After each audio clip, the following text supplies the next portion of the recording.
What? I'll never even have to wipe my own butt, even when I'm 40. Only a couple of days in and life is already so good. No, hey, peasant. Need a diaper change over here. That was a minute inside the mind of the royal baby. Hey, peasant, I just knocked my bottle on the floor. Please pick it up for me. Well, some of them apparently act like that. I won't say all of them do, but some of them, yes. Liam Cunningham was on the Game of Thrones last night. He plays Sir Davos Seaworth on Game of Thrones. Oh, yeah, that's right. Yeah. Is that the boat captain? Well, he's not a boat captain. No, that's the what was it? The Onion Knight. Oh. He's been in a lot of stuff. He's a really good actor. I like him. Anyway, he started the interview by giving Conan a Starbucks cup. I brought you a gift. Okay, look at it. That was tricky to get. Is this the actual cup? That's what it is. That's what you've got there. Can you explain to us how this happened on Game of Thrones? It is the most meticulous show in the world, and they left a Starbucks cup on the set during a pivotal scene. Why? Yeah, it wasn't that pivotal, the scene. the cup was a bit more pivotal than the scene. These things happen. It's a big job. People run in, and Amelia probably drinks too much coffee. Okay. We've gone way too far when we care. Oh, we saw a Starbucks cup. Yeah, it's not like this stuff doesn't happen routinely in entertainment. I mean, they got websites dedicated to finding this kind of stuff. Yeah. There's tons of these things that go on. All right, today is brought to you by Wayback Wednesday also. Today's show is brought to you by Wayback Wednesday. Remember when people in 80s movies would wear their collars up and you thought they were snobs? But then you did it too. Happy Wayback Wednesday, snob. No, I never wore my collar up unless it was an accident. I didn't either. I thought it looked dorky. Yes.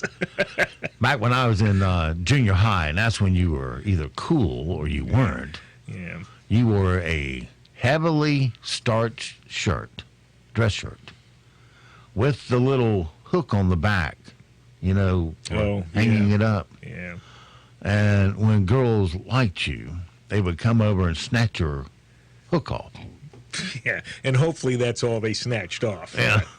Hopefully they didn't tear your shirt in the process. Right. Yeah. No, I never did that. We didn't wear starched shirts, but you had to have starched shirts so when you bent your sleeve, you heard it go.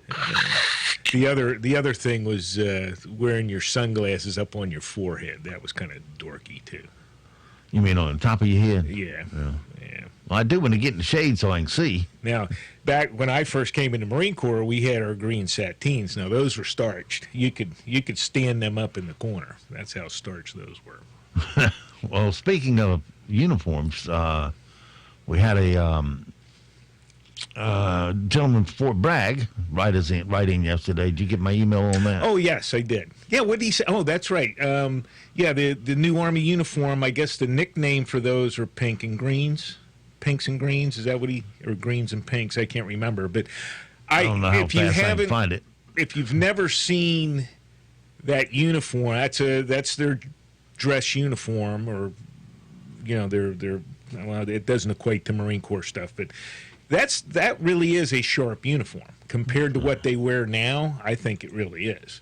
So you have right now, I think they wear greens, service greens, and then they have a blues.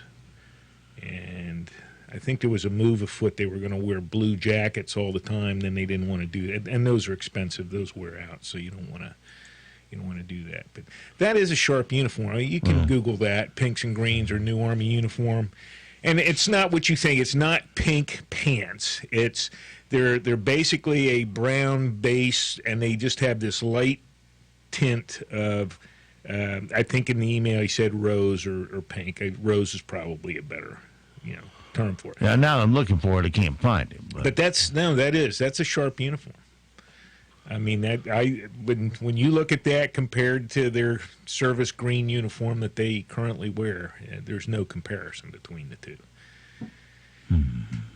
See, we don't have that problem in the Marine Corps because we're so etched in stone that we don't Here it is. routinely go over and change our uniforms. The new uniform are called pinks and greens. Yeah. The colonel is right. The pants have a slight rose or pink hue to them and are based on World War II dress uniform. Yeah, it was which was actually World War II, but it was actually a well, it might not have been pre-war. I don't know, but that's a nice looking uniform. It really is. Well, I'm glad we look sharp. We should. Well, the only thing is, I mean, you really spend a lot of money when you change your uniforms all the time, and I think the Army has a habit of doing that, and that's a pretty big expense, especially for officers who probably have to buy their own uniforms. And hey, we're going to go to this pinks and greens, and then several years later they'll go to a different uniform, which and it's just not good. See, the Marine Corps, you had blues, and that's it, man. Those blues are the same that we've worn for I can't even begin to guess. And if anything, the Marine Corps has done some good things. They've done away with uniforms. We used to have dress blues, we used to have service khaki, and we used to have service greens. For khaki was summer, winter was greens. So they did away with the khakis, and we just went to greens. And did away with the whites because you very infrequently wore them, and during the summertime now you have blue-white uniforms, so you wear white trousers with the blue coat. But those white that's the cheapest uniform item that you can buy in the Marine Corps there. So it wasn't big, and you had to buy it. You probably had them anyway if you had your whites. So it was just a matter of doing away with the white coat, which was a fairly cheap uniform actually. And got dirty the second you put it on. Well, yeah, and I'm sure everybody's already tired of hearing about uniforms. So maybe you better move on to something else. A guy in Oklahoma went to open his friend's front door on Sunday when a 5-foot, 5-inch long snake leaped out and bit him on the face. It was wrapped around the porch light. Oh, wow. And the whole thing was caught on the doorbell cam. Luckily, the snake wasn't venomous, and the guy is okay, but the neighbor decided to get rid of the snake with a hammer just in case. Break everything. Here's the moment of surprise. Ow! Kurt, take me to the hospital. Take me to the hospital. Get that snake. Get that snake. Get your mailbox right there. A garter snake bit me. Well, it's probably a rat snake because they climb, and they get very large. What did you say? It was about 5 feet long or more? 5 foot 5 inches. I saw one that was climbing a pine tree, about 3 or 4 years ago, and it was taller than me, man. It was a big snake, and he was climbing up the tree. And yeah, they can be aggressive. I can see that. It's wrapped around that light post, and you open the door, and he nabs you. But and it hurts. I mean, 5-foot snake probably have a pretty good bite. Let's see. All right, a couple got kicked off an Air New Zealand flight on Tuesday because they wouldn't pay attention to the safety briefing. It was one of those safety videos that tries to be fun but ends up overly long and annoying. They were sitting in an exit row looking at their new phones, and the flight attendant couldn't even get them to look away at the safety card. The woman actually put her finger in her ears. Here's part of the safety video featuring ex-supermodel Rachel Hunter offering you ice cream. Since we're going to be travelling together, we thought we'd share some safety tips for your journey. You don't say. You're going to need to obey all crew member instructions, placards and illuminated signs. Hey, we've got room for one more and we've got ice creams. Thanks, guys.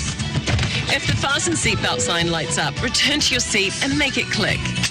Belts fit low across your hips. You should really keep it on for the whole trip. Oh, thanks, Rach.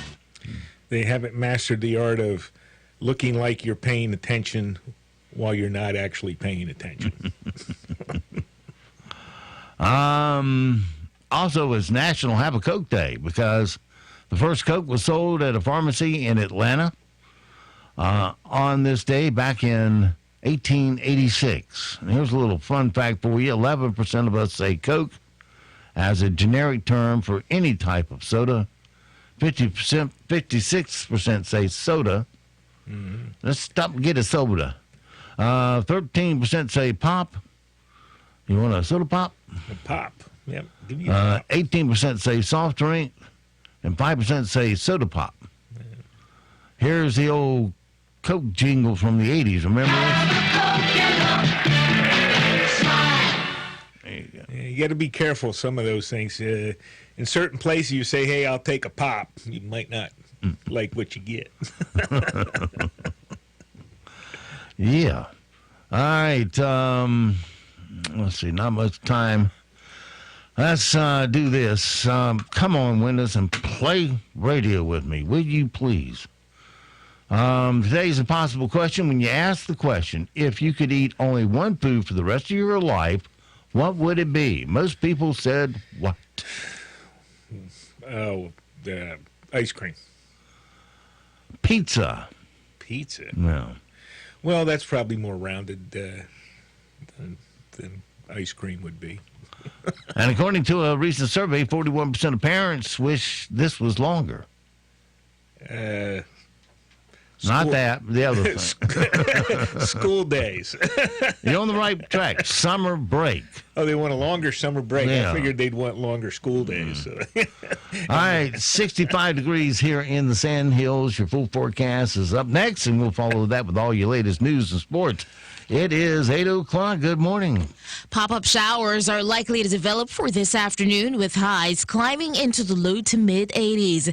That will work its way out of our area once we go into this evening, and temperatures will be on the warmer side, getting down into the lower 60s tonight. And by the afternoon on Thursday, those highs will reach the lower 80s. We are likely to see a better chance for showers and storms return for this weekend. I'm meteorologist Peter Sherwood in the Weather Center. Broadcasting from the top of the North Carolina Sand Hills, 97.3 FM, 104.1 FM, and 990 AM, WEEB, Southern Pines, Pinehurst, Aberdeen.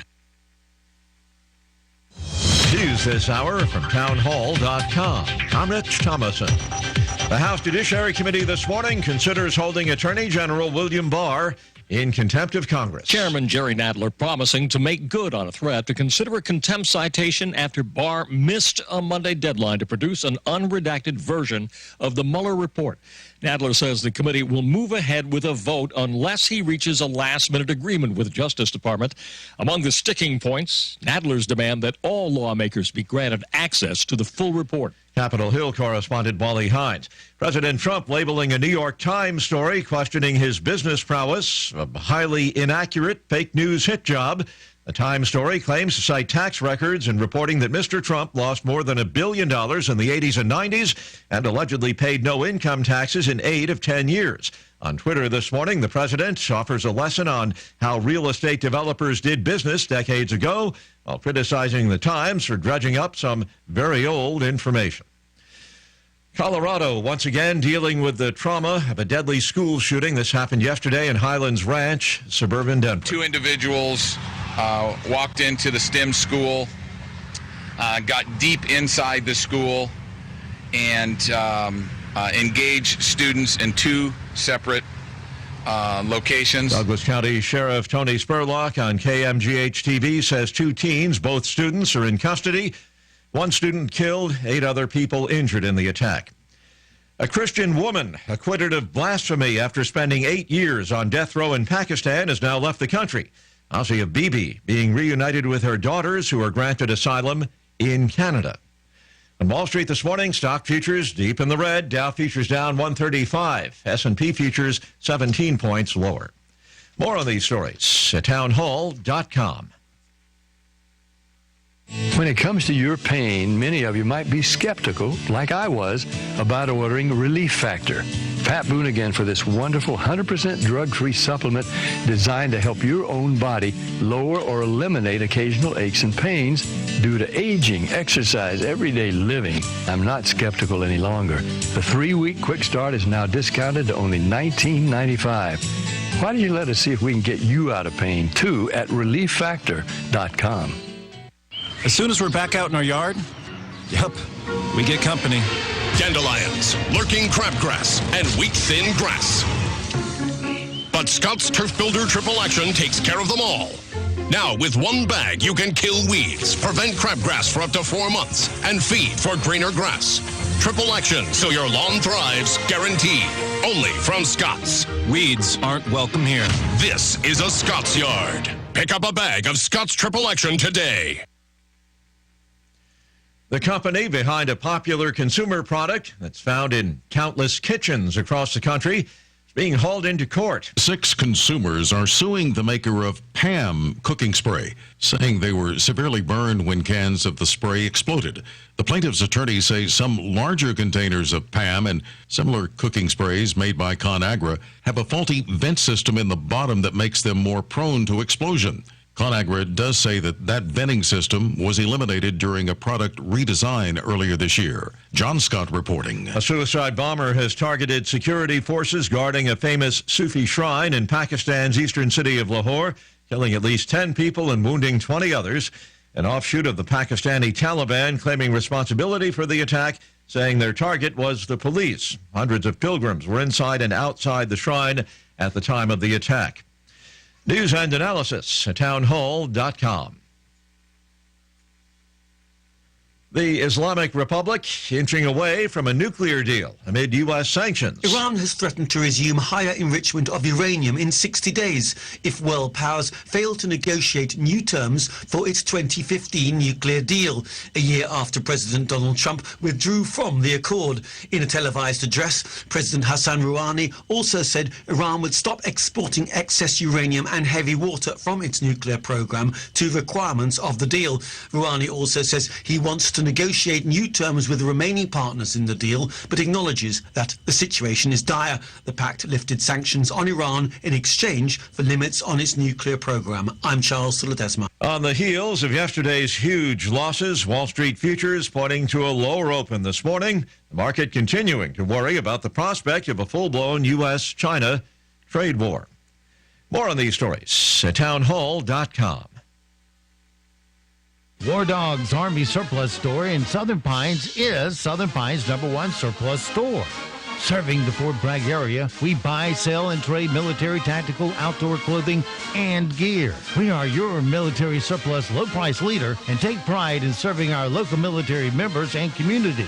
Bring us your military gear because we pay more and sell for less than anyone in the area, guaranteed. At War Dogs, we make it our top priority to provide quality, high-end tactical gear at the lowest prices. Come in today and bring your used gear or check out our massive inventory, the largest in Southern Pines. We're open Monday through Friday, 10:30 until 5:30 and 11 to 4 on Saturday. We're located at 675 Southwest Broad Street in Southern Pines, right across the street from Beefeaters. Or give us a call at 910-920-7749. That's 920-7749. War Dogs. This is Chuck from Sunbelt Service Pros. Are you just not feeling it anymore with your AC service provider? Are you calling those guys because that's what you've always done, or because there's a sticker on the thermostat with an old phone number on it? How about this? Take a chance and you'll be thrilled to find that you're getting real value for your heating and cooling dollars. When you call Sunbelt Service Pros, you are dealing with a professional and reliable service provider. Our technicians are highly trained and certified and can quickly address any issues. Our customers find our technicians and office staff courteous, friendly, and professional throughout the whole process. We're doing something right here. You need to check us out, find out what you've been missing, and call us today. Sunbelt Service Pros at 910-944-2044 or go online to sunbeltservicepros.com. Girl is gone away from me.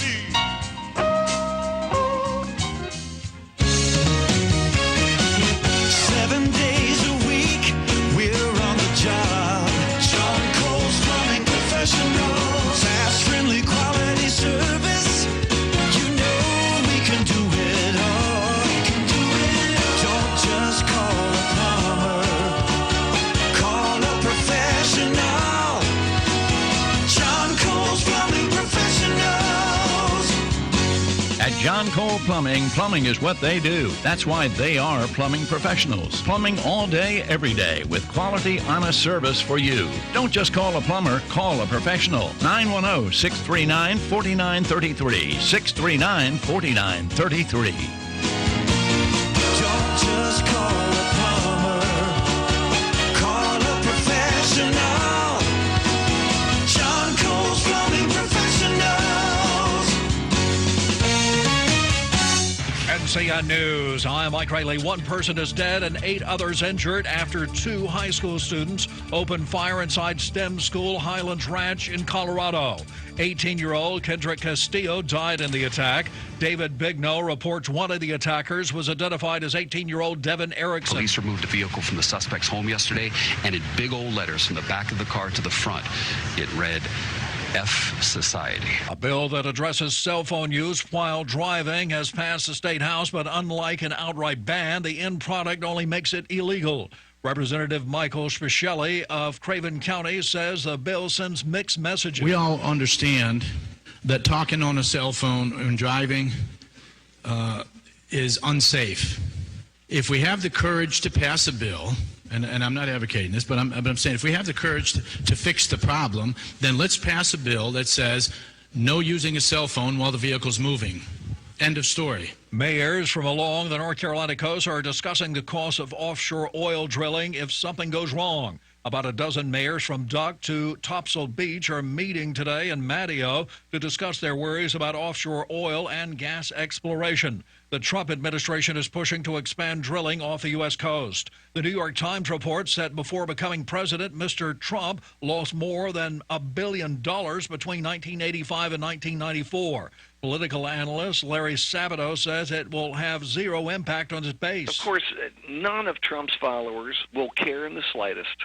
They're just not going to be impressed by anything, especially something that requires a lot of time and effort to read. Police in Belmont are investigating a homicide after a body was found inside of a submerged car. Police identify the body of the woman as 61-year-old Delia Rigg.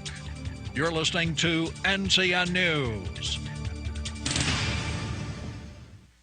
There are millions of unused and leftover opioid pills in North Carolina alone, enough to stretch from the mountains to the coast. These powerful prescription pills are contributing to an epidemic that takes 5 lives every day. But there is something more powerful than opioids. All of us. We can take back our extra pills and ask our healthcare providers about alternatives for pain. Together, we can take back our communities. Learn how you can help end the epidemic at morepowerfulnc.org. Medicaid expansion, school safety, a statewide bond package, the next state budget. North Carolina lawmakers are tackling these and other topics. You can follow all the action with Carolina Journal. How would these proposals affect you, your wallet, your family? Carolina Journal offers answers. Available each month as a free newspaper. Every day online at carolinajournal.com. Carolina Journal, your best source for government news that affects you. Visit carolinajournal.com today. The North Carolina General Assembly has almost completed its biennial process of separating policy legislation between those with a chance of becoming law and those probably going back to the drawing board. Senate and House leaders set a Thursday deadline in which bills unrelated to spending or taxes must pass one chamber. A powerful storm is sweeping across the South with the possibility of damaging winds, tornadoes, hail, and flash flooding in over a dozen states. Omar Villafranca is in Rocky, Oklahoma. Fort Bend County issued a disaster declaration for flash flooding, and in Sugar Land, all major roads were impassable. I'm stressed out, so it's just tough. Emergency crews evacuated people from homes and used rescue boats to reach others who were trapped. North of Houston, some school buses got stuck in rising floodwaters. This one tipped over with kids on board. They were all rescued. Some schools held hundreds of students into the night until water levels dropped enough for parents to pick them up. Iran is inching away from a nuclear deal amid U.S. sanctions. Iran has threatened to resume higher enrichment of uranium in 60 days if world powers fail to negotiate new terms for its 2015 nuclear deal, a year after President Donald Trump withdrew from the accord. In a televised address, President Hassan Rouhani also said Iran would stop exporting excess uranium and heavy water from its nuclear program to requirements of the deal. Rouhani also says he wants to negotiate new terms with the remaining partners in the deal, but acknowledges that the situation is dire. Duke University has received $5 million in grants to improve the 55-acre Sarah P. Duke Gardens on the campus in Durham, which attracts about 400,000 visitors each year. Mike Rayleigh, NCN News. Isolated thunder showers will be possible for us this afternoon with the heating of the day. This time, it's likely to take shape for counties mainly to the north. Temperatures are on an onward climb to the low to mid-80s. We will watch warmer lows take shape for tonight. Expect them in the lower 60s. And by the afternoon on Thursday, highs will reach the mid-80s. The better chance for rain and storms will return for this weekend. I'm meteorologist Peter Sherwood in the Weather Center. Right now, it's mostly cloudy, 65 degrees here in the Sand Hills. Humidity max at 100%. That'll give us a dew point of 65. Pressure is 30-18. Winds south at 5. Visibility is at 10 statute miles. Good morning. It is 8:13. Let's take a look at your Sand Hills news. For this Wednesday hump day, county leaders will not intervene in the Board of Elections' decision not to pursue a penalty against the contractor that withdrew its bid at the last minute to build the new Southern Pines Elementary. The pilot reporting that the school board has endured some public criticism for not seeking a 5% bid bond that contractor Clancy and Thays could have been obligated to pay for withdrawing its bid. On Tuesday, County Commissioner Chairman Frank Quist read a prepared statement on behalf of the board, noting that the school system faced some difficult decisions, quote, inclusive of pursuing the $1.5 million bid bond. Moore County Schools has advised that throughout the decision-making process, the schools sought and followed their attorney's advice, the statement said.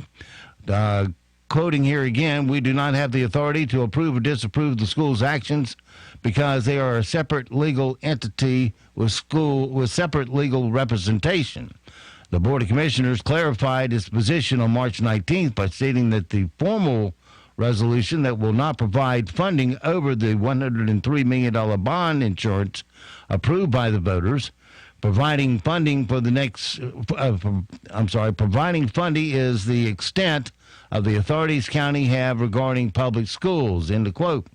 The new Southern Pines Elementary project is one of 3 elementary schools being financed by a $103 million bond issue overwhelmingly approved by the voters last year.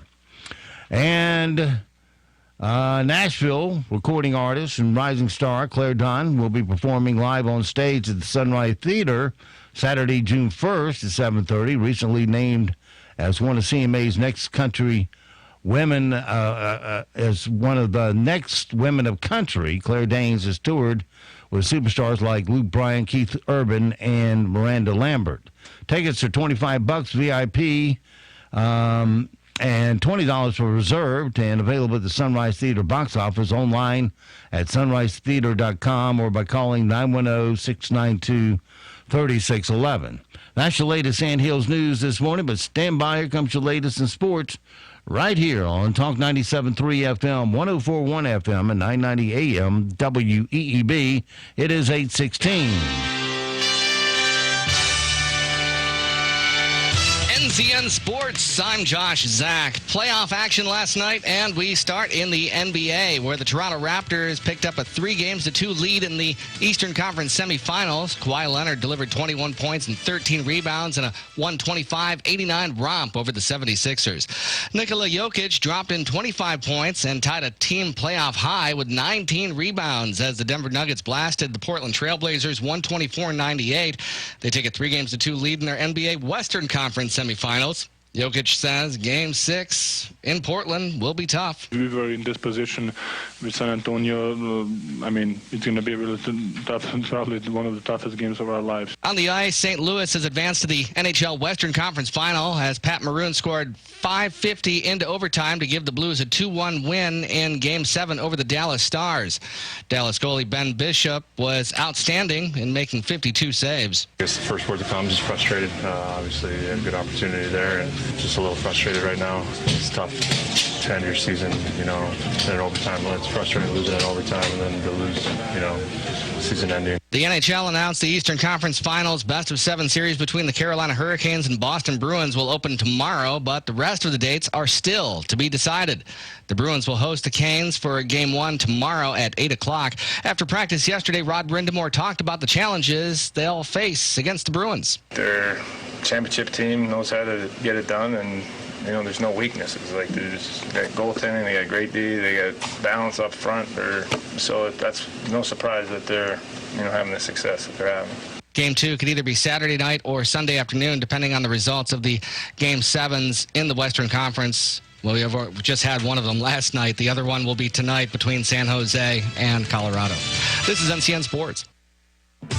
The Powerade State Games of North Carolina are coming this June to Charlotte. Registration is open for athletes of all ages and skill levels in 24 different sports. The Powerade State Games feature 13,000 athletes and 700 teams. Don't miss out on the largest sports festival of the year. Visit PoweradestateGames.org today. The Powerade State Games are brought to you by BB&T and Harris Teeter. For more information, visit PoweradestateGames.org.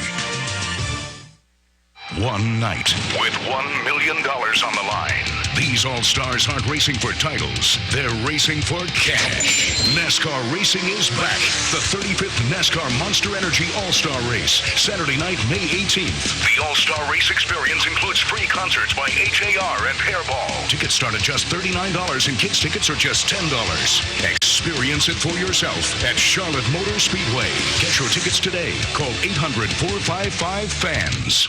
A notable sick out as horse racing approaches the next leg of the Triple Crown. CBS News correspondent Anne-Marie Green has the story. Kentucky Derby winner Country House will not run in the second leg of the Triple Crown, the Preakness. The horse's trainer says Country House started coughing and blood work showed that he had a virus. The horse was declared the winner of Saturday's Kentucky Derby after maximum security was disqualified. The Preakness will be held on May 18th. Also ill while racing, Denny Hamlin suffered from nausea and double vision from carbon monoxide that seeped into his Toyota at the end of the NASCAR race at Dover Monday. Hamlin was attended to by medical staff on pit road after he finished 21st. Debris struck Hamlin's car during the race, knocking out a panel that allowed fumes inside. Josh and Zach, NCN Sports. I'm here with Aaron Cooper of Cooper Ford in Carthage to talk about service. Aaron, I know that service is a big deal in Cooper country. In fact, certified service after the sale is all part of the Cooper promise. That's right. At Cooper Ford, we promise to do what we say we're going to do, when and how we say we're going to do it. And speaking of service, May is Military Appreciation Month at Cooper Ford, and I'd like to personally thank all the men and women who have served this great country. It's always an honor to serve those who serve, and as a small token of our appreciation, during the month of May, all active, retired, or veteran military personnel will get one free oil change and up to $1,000 off any new or pre-owned vehicle with a valid military ID. With no games, no gimmicks, just upfront, honest pricing, and certified service after the sale. I'm Eric Cooper, and I want to know you by name. Come in today and let Cooper Ford show you how car buying should be. Just off 15501 in Carthage, just a few short minutes from the traffic circle, or on the web at cooperford.net. Cooper Ford, working hard to be your hometown dealer. At Sand Hills Collision Center in Seven Lakes, we proudly serve all your automotive repair, auto body restoration, and collision repair needs. With our brand new state-of-the-art cheap straightening system and eco-friendly AmeriCure paint booth, you can rest assured that your vehicle, boat, or RV will receive top-notch repair and flawless paint jobs. And for all you aviators, we do aircraft body repair too. Sand Hills Collision Repair Center is veteran-owned and offers a 5% discount to our military family. We give free estimate and accept all insurance and self-pay. All our ATECs will provide superior customer service from start to finish because we are committed to quality and prompt expert service. Bring your automobile, boat, or RV by today for a free quote at 135 Village View Drive in Seven Lakes. That's just 2 minutes from the Food Lion on Seven Lakes Drive. Or call us at 910-673-AUTO. That's 673-AUTO. Sand Hills Collision Center, because you deserve the best. I think we can all agree weekends are delicious. Well, your weekend just got more delicious. The Hickory Tavern is now serving brunch on Saturdays and Sundays from 11 to 2 with several entrees to choose from. from. Baked omelet filled with sautéed peppers and onions, tomato and goat cheese, and topped with bacon crumble and sour cream. The Tower of Power beefy blueberry pancakes. Avocado toast. Fresh sliced avocado and tomato salsa piled on sourdough toast and topped with balsamic reduction. Candied banana and walnut French toast, mini squares. And last but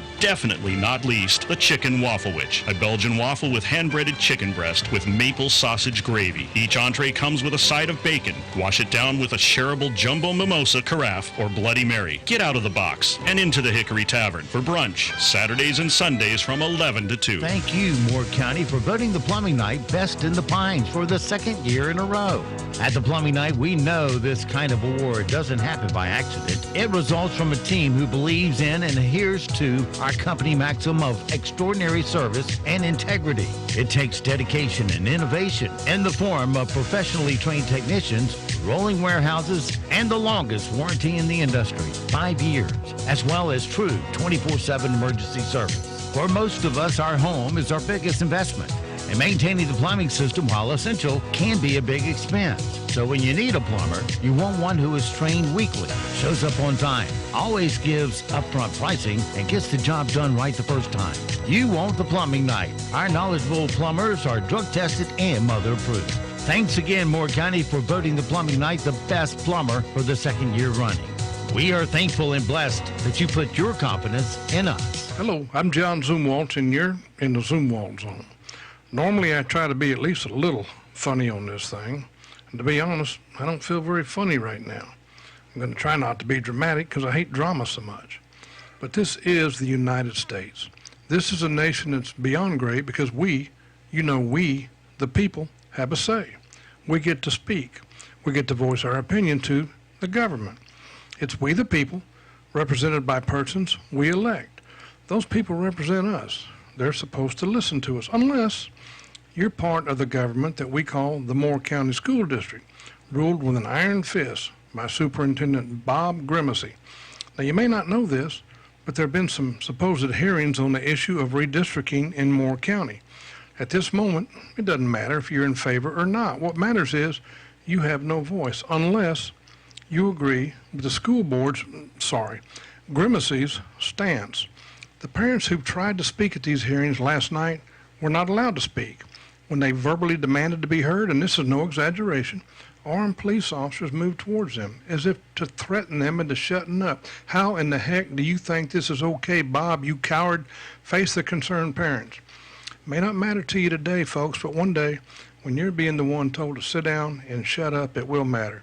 One more example of the complete ineptness of the Grimacy group from the Zumwalt Zone. Pop-up showers are likely to develop for this afternoon, with highs climbing into the low to mid-80s. That will work its way out of our area once we go into this evening, and temperatures will be on the warmer side, getting down into the lower 60s tonight. And by the afternoon on Thursday, those highs will reach the lower 80s. We are likely to see a better chance for showers and storms return for this weekend. I'm meteorologist Peter Sherwood in the Weather Center. And now, the Sandhills' #1 morning show.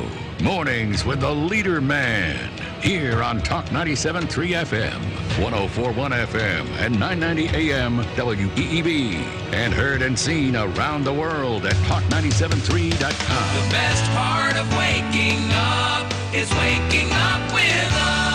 Attention everyone. Countdown to morning show initiated. By the way, all commercial radio transmission facilities throughout the world. I'm the DJ. And why exactly are you here? I really know how to heat up a party. Okay, this guy needs coffee stat. Let's do this. Let Wednesday begin. It's showtime. Lay back and mellow. Ain't in no hurry at all. Good morning. Talk 97.3 FM, 104.1 FM, and 990 AM WEEB.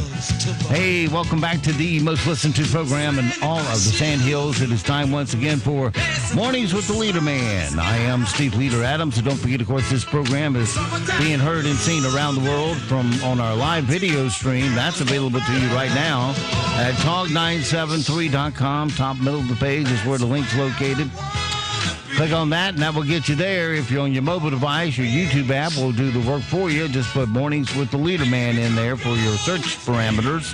Now, if you're on your mobile device, just need our audio stream. That's available also by using streaming services such as TuneIn, iTunes, and Streama. They're all free and available at your app store. Or you can get us online anytime, anywhere at our website at talk973.com. Upper right-hand corner of every page has an icon that says On the Air, Listen Live. Click it once and you're listening that quick. Weather for us today here in the Sand Hills area is going to be a nice one. Partly cloudy, 81 for a high. More of the same tonight, a low of 63 tomorrow. Mostly sunny, 82 for your high. Still the humidity in check. Tomorrow night, clear skies, a low of 65. Now the unsettled weather starts finding its way in here on Friday. Not a big chance for thunderstorms, but a chance. Look for partly cloudy with a chance of those things and a high of 85. Same goes for Friday night, a low of 68. And then Saturday and Sunday, we'll have a 50-50 shot of getting wet with thunderstorms. Otherwise, mostly cloudy with a high of 82 both days. Right now around the Sand Hills, winds are from the south at 5, visibility 10 statute miles. Pressure 3018, dew point 65. Humidity max at 100%, and that means we got cloudy skies and 65 degrees currently here at Talk 97.3 FM, 104.1 FM, and 990 AM WEEB. All right, it is 8:28 past the hour on this Wednesday hump day, and of course it being hump day and all, this time once again for an extended Zumwalt zone with John Zumwalt, and today he has a special guest, Sarah Slusher, with him. Good morning, Steve, and good morning, Sarah. Before we get to the star of this show today, Sarah, and she will be the star, I've got a couple of things I want to say. First, I want to welcome the superintendent of schools. I know you listen, and I know the school board listens. I just hope they don't have to sneak around you because you've told them they shouldn't listen. I'd also like to welcome the staff from the Pathetic Pilot and all the attorneys from the big law firms that we're going up against who hope to get a radio station out of all this. Hope you take good notes.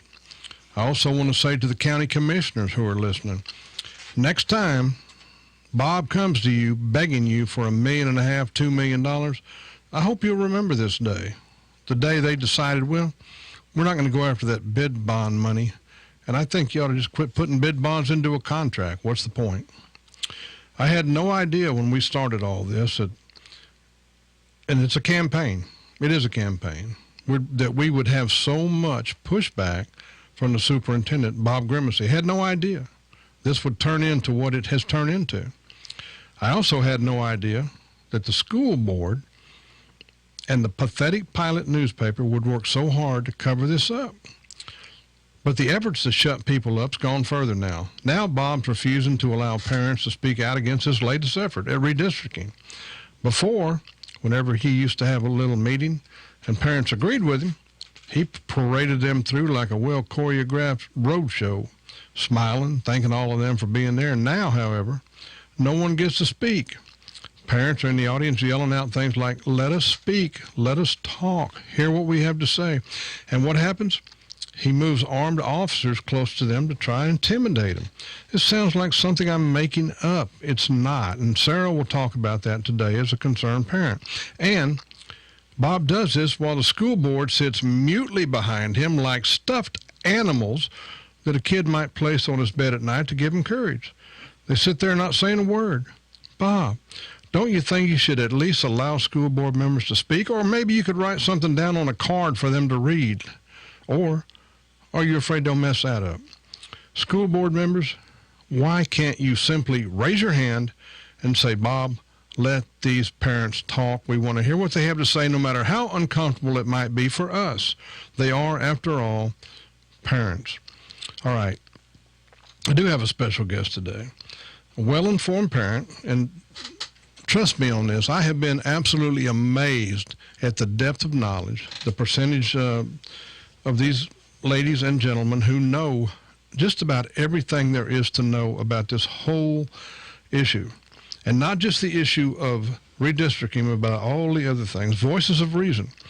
I'm about to introduce what I believe to be the most unlikely spokesman because of her humble, meek demeanor, but a lady who feels like she just has to speak out, and I think she's doing so at a little bit of risk to her own what.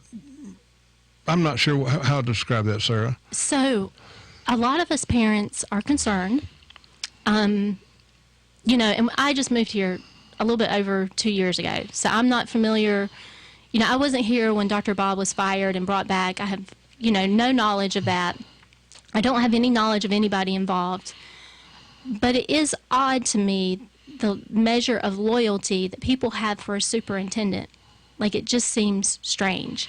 Let me ask you this, Sarah. Yeah. Since you have no prior history with the school district, right? When did you first realize that, or have you come? I don't want to put words in your mouth. When did you realize one day we're not being heard? They're not listening to us. Did that happen or not? So, it's happened throughout this process. The very first advisory meeting that we had, I had some concerns.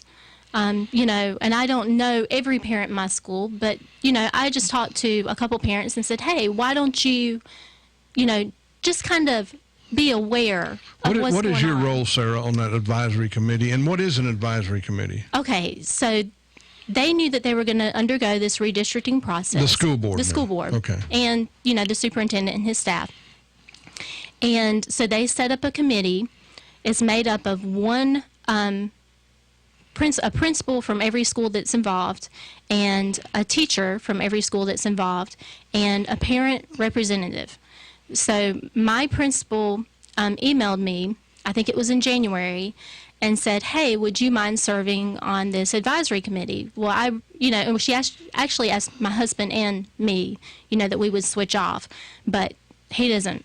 He's busy. So I said, well, I'll go and do it, and I'll go to these meetings. I had no idea what was going to be involved, if it was going to affect me or not. One thing I want to clear right now is this. Anyone who speaks in any form or any fashion against the superintendent always gets labeled as someone who hates kids, hates teachers, hates education. I'm going to say that is the most ridiculous argument you could ever use against us. Absolutely. Absolutely. You love the teachers you work with. Everybody who knows me knows that I love teachers. Yeah. And so not just in my school, but in all the schools. Yeah. My husband and I have contributed for many years now through Donors Choose. And we did that not just to my school. I'm sorry. No. But to all the schools. Yeah. Or a lot of them. And so you're speaking. So absolutely. I love teachers. And I love kids. I love kids in all the schools. But I'm a mom too. And Sarah, the little bit that I know you, it's obvious that there is, you're doing this out of passion and out of love, not for. As I said, you seem to me to be the least likely person to step up and be a heroine here. So, would you talk a little bit about, for example, last night, or if you'd rather talk about some other way you were shut down, please go ahead. So, the process, and I've asked parents, I've asked them, do you feel like this is transparent? I asked, did you submit a question? They set up an online portal. And I said, did you submit a question to that? Did you hear back, directly? And they're sending a form letter, Let's clarify this just a little bit. Right. The school board set up, or the school system set up a portal. Right. So that parents could send in questions. Correct. And now who gets to see those? And then please continue. Okay. So what they do in the advisory committee, I get a copy of all those comments, all those questions from parents. And I look through those. Now, what my role is, I'm supposed to bring, now there's hundreds, I'm supposed to bring up some of those points. They say bubble to the top. They being the school? Being the superintendent. He says that, whatever bubbles to the top. Okay. And then I'm supposed to bring that up as the parent representative, and then they put it on a sticky note and they share it at the end of the thing. Well, the issue I have with this is these parents have genuine concerns, genuine questions. I have no way of knowing who they are. I can't communicate back with them. Maybe it's something that needs to be addressed, but they don't even know if it's being addressed or not because they're not hearing anything. So they might as well, in fact, they are. They're anonymous. Right. But even though they don't want to be anonymous, they're still anonymous. Correct. And so you have no way to respond to them. I have no way to respond to them. And so what happens to these sticky notes at the end of the day? So, from what I assume, they're put into a format like a page, and sometimes we get those back. And so when they go in session and they draw the lines, they have those to look at. But still, I mean, are they addressing those or are they not? Even I don't know if they're really being addressed or not. And certainly the parents don't know whether or not they're being addressed. So all along, the process has just been very, very difficult. And then last night was just unimaginable. Talk about last night. Okay. Start from the beginning and just tell us what happened. Right. So like I said, parents are just extremely frustrated that they're not getting heard. Because this is our third it's called Community Input Forum. I'm going to interrupt you again, sir, and I know people are getting angry with me because they want to hear you speak. But parents are getting frustrated, and ladies and gentlemen, it doesn't matter which side of this you're on. It doesn't matter if you agree with Sarah or the other side. What she's talking about now is we're being shut down by the school board. Correct. And the superintendent and his staff. Yeah. I should have said the superintendent because he controls them. Go ahead. So it's called the Community Input Forum. When the two prior ones, we had to, basically they give us a card, and we're supposed to write on that card our question, and then when it comes time for the questions, they sift through the cards and they start reading off the questions and then just giving an answer. And there's no back and forth dialogue. So when you say they, I'm talking about the superintendent. Okay. And this meeting was the superintendent and Tim Locklear. And what's Tim Locklear's position? I'm not sure what his technical position is. But he's in school system. Right. Okay. So they pick the questions, and then what happens? So then they start reading off the questions that they have, and then they answer them, but we're not even really allowed to have dialogue with that, like a back and forth, like a debate about that. Like I had a question, and actually when he answered it, I thought about something else that was sort of a follow-up to that, but I wasn't allowed to mention that. Like I wasn't allowed to bring that up. So basically, so imagine, I thought about this, imagine that the president's in a press conference and all of the reporters have to write down their question, and they don't get to use their emotion. They don't get to use their passion of the question, as read by the president. He answers his own question, and there's no back and forth dialogue between the two. Like, that's basically what we've been forced to do. And they get to handpick the questions. They get to handpick the questions. Right. And I was at one meeting, Sarah, and so I'm speaking for myself, not for you right now. But when I see the superintendent, and I hope he's listening, when I see him answer a question, I have never seen him answer a question. He's very good at speaking 10 or 15 minutes and saying absolutely nothing. And it may generally hit the question, but it never answers it. But go ahead. Right. Folks want to hear you. And that's frustrating, So this is the third community input meeting. So some parents had decided that we wanted to pretty much demand an open forum. These are our representatives. We technically, these are our tax dollars at work, So we wanted an open forum. So on all the cards, we wrote open forum on the cards. And then when it comes to talk, after the map, so they had a little bit of time to think about how they wanted to conduct the meeting. So when it gets time to talk, he addresses it. He said, well, people ask for an open forum, but we're not going to do that. And so parents start speaking up left and right. Okay, hang on just one second, because I really want folks to absorb what you just said. Mm-hmm. A whole lot of the parents, probably the majority, because I saw the picture of the stacks of cards, said open forum. Right. And the guy that works for you and me said the majority of the parents, or a lot of the parents, want open forum, but we're not going to do that. Correct. And I'm. This is again me speaking. We're not going to do that because we are afraid to face you in public and hear your concerns. And this is just completely my opinion, sir. But go ahead, please. So so basically a lot of the parents start to speak out, and then they have a security guard come over in front of us, just to stand there right beside him. Now, nobody was being threatening. I want to make sure I make that very clear. Nobody pulled a gun on you or anything absolutely not. Yeah. I'm a mom. I mean, I'm like, I take care of my kids. Like that's what I do. I'm not a threatening. I've never been in trouble in my life. So the security guard comes forward, and, it's intimidating. I'll be honest. It's intimidating. And I have to... And I hope people will have the video and they'll be able to look at exactly what happened. I think he may have threatened to throw somebody, to kick somebody out of the meeting. But I believe everybody kind of calmed down after that. He told the gentleman, "I've warned you twice." I don't know how many warnings you get, but he told him I warned him twice. Right. Now I've got to clear this up. These gentlemen and ladies who are the officers. They're not security guards. They're certified police officers, and whether they work for the school system or whether they work for the whoever they work for, and they're all professionals. But Sarah made a very good point. She's a mother, and she's not an intimidating looking lady. No. And neither were the others there last night. And so there really was 0 point. And I love cops. You guys know I do. But there's 0 point in having armed police officers, who most of us respect and are afraid of, move forward and stand beside these mothers. Right. And then, as she described, she was intimidated. Why would you do that?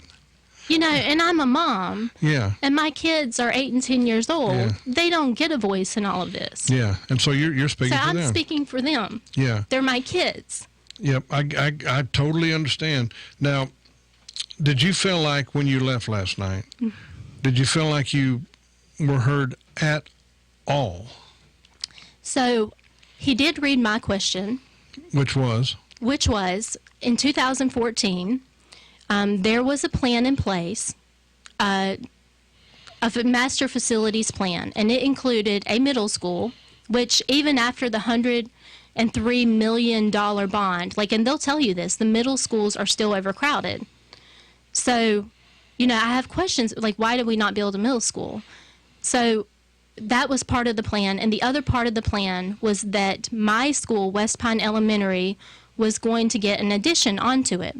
The addition was only going to cost $1.2 million. That's 1% of the $103 million that we're spending. And now they're moving 40% of the kids out of my school. So we're paying higher taxes. We're spending $103 million. And we're reassigning a whole bunch of kids all at the same time. It just doesn't make sense. And so I brought that, that was my question. I said, please explain to all the parents at West Pine Elementary why this was not considered part of the bond referendum. And he answered my question. He said, when we looked at this, we were going to add on 4 classrooms. But it was going to do nothing to increase the cafeteria and the gym, the core capacity. So my follow-up question, which I wasn't allowed to ask, was going to be, did you get a cost estimate on that? I would like to know how much that would have cost. Was it, I don't know, I'm not in construction. Was it going to cost $3 million, $4 million? I mean, I'm sure it's cheaper than $30 million for a new school. So, but again, like I said, I didn't get to ask that follow-up question. So it puts you in a tough position, that you have these questions that aren't getting answered. And so it's tough. And the way he answers the question, which is not the full question, by the way, the way he answers it is in a way that makes him look like he really made the right decision. Had you been able to ask your follow-up, you could have shown what a lot of people listening right now are thinking. They're thinking, why wouldn't we go ahead with the addition to save money? How does that not make any sense? I don't understand. And Sarah, that's what this is really all about. Why aren't we saving money? Why are they being so inept with our money? Right, and I'm a taxpayer, and I have questions about how the money's being spent. And it seems like I should be allowed to voice that.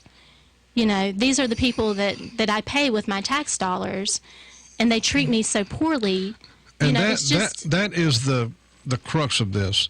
That really, truly is what this is about. That I wish you could see Sarah.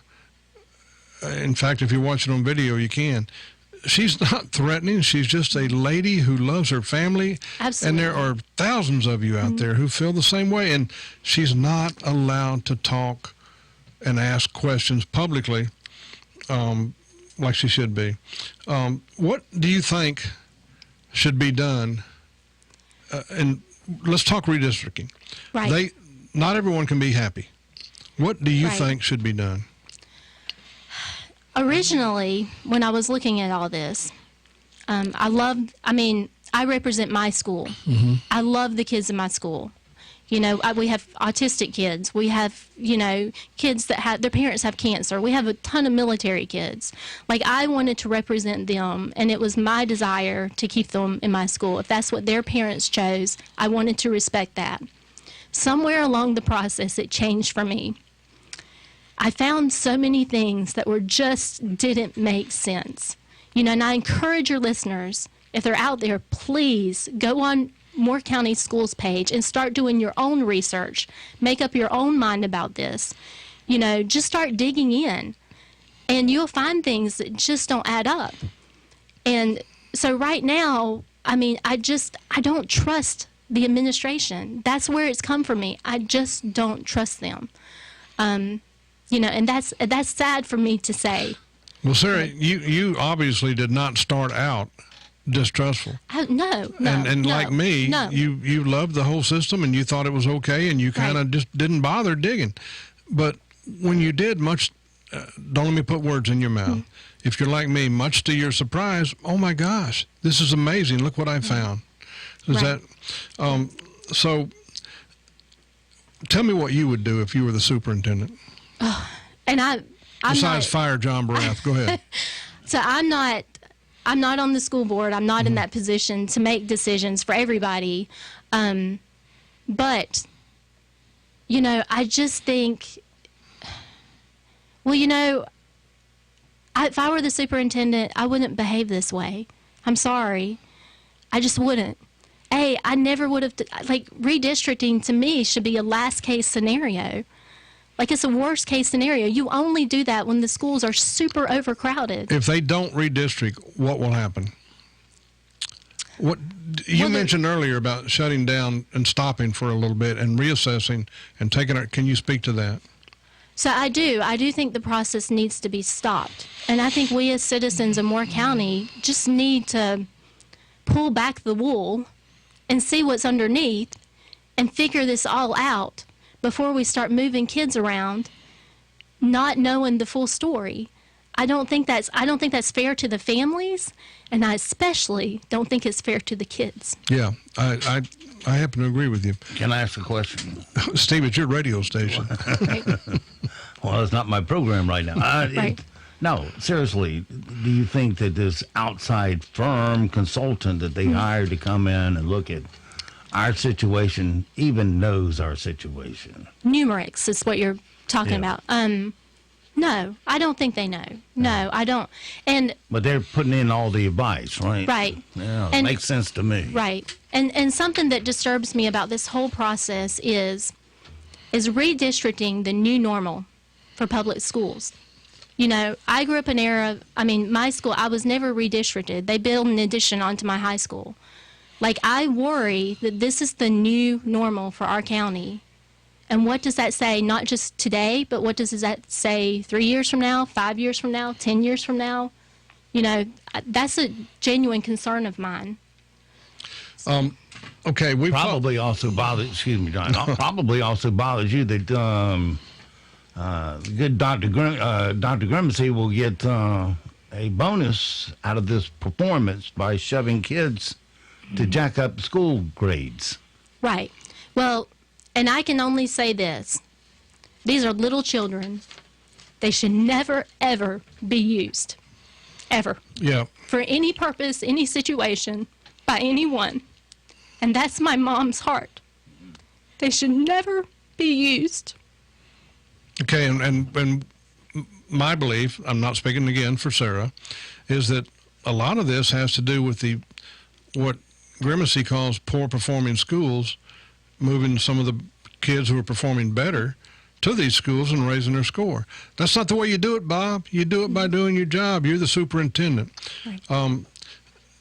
What else has bothered you? So something that we came across in research was that the Aberdeen school that's being built is being built right next door to an EPA Superfund site. What is a Superfund site? So a Superfund site is a site that the EPA determines has a lot of toxic chemicals in it, and that they determine that that's, a huge issue, so they're going to come in and clean it up. And they're in the process of cleaning it up. They're going to do another test in 2023 of this Aberdeen school site. Now, I want to mention, because this also came up in my research, and I don't know what happened here along, 2014, 2015, but I will say this. I was looking through the minutes of the board meetings. The 4 board members resigned. 5 of them. Five of them resigned. One board meeting where I saw that in the minutes. The very next minutes I'm sorry. read. Sarah, I screwed. Yeah. You're right. 4 and then 1 4, the next time. right. Okay, go ahead. And then the very next board meeting that they had, they purchased this land in Aberdeen where the Superfund site is. Now, is that a coincidence? I don't know. But I think it's interesting. It is interesting. And that's kind of the way this entire, from the very first broadcast we did, are a series of interesting facts that seem to cause you to draw certain conclusions. Now, Sarah nor I are accusing anyone of anything. Absolutely not. Absolutely not. She's stating a fact. And Sarah, next time... But this also happened shortly after they way overpaid for land there on Morganton Road. Yeah. About 50% more than what it was worth. And next time Steve lets me come on here for a half hour, which I'm hoping maybe it'll be Friday, that's what I'm going to talk about, is the toxic waste dump that, by the way, they were warned about. And the fact that maybe you'll build a warehouse there, but why would you build a school? Why would you build a school there and take a chance on kids? Doesn't make any sense.